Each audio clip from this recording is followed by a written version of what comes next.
Hi guys, I'm Danica. I thought I'd pop on here before I start this public video journal series that I'm doing to introduce myself. I got into journaling about a year ago and completely fell in love with it. Being early in my career and honestly in life in general, I think a lot about learning, change, how much we're still able to kind of mold ourselves. And neuroplasticity is something that feels very, very important to me for that reason. Just like the idea that we're not fixed and that we can change who we become, and that is something that we are still actively building. And that's really what this series is about more than anything else. It's about documenting what I learned, what I built, and who I'm becoming through it. To introduce myself, I thought I'd share three values that really feel close to my heart right now. I'm not sure how these will evolve in this year that I'm doing this, but at this point in my life, these are the things that I constantly come back to.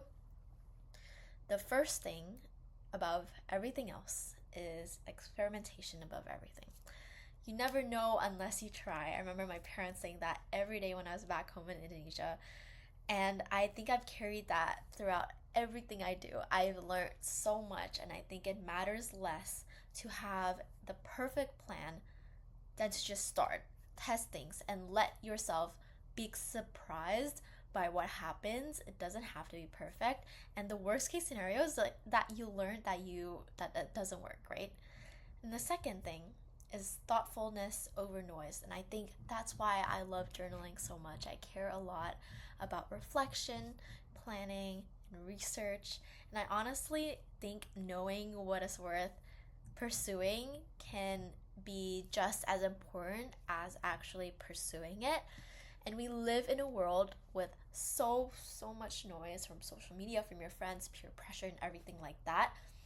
That it being so thoughtful about what you pay attention, what you care about, feels very important to me in deciding what you want to do next, right? And third is that your life does not have to be linear, and this is something that I keep telling myself, because you don't have to have a perfectly crafted story all the time. You don't need for every interest to make sense immediately, and for everything that you have to justify. You don't need to justify every turn you take before you take it. And honestly, this recording is so raw. Like I am not scripting anything. I'm not like cutting anything, because I feel like your story yourself makes you so special. And I started off as like a behavior therapist thinking that I would do that forever, but now I'm like building product. And I feel like this series is a way for me to hold space and document what I learned so far and the things that I'm doing differently in each path of my life, not just in career, but also exploring what I can do for fun and hobbies and things like that, even. So, yeah, I'm just reflecting on everything in this series and hope you keep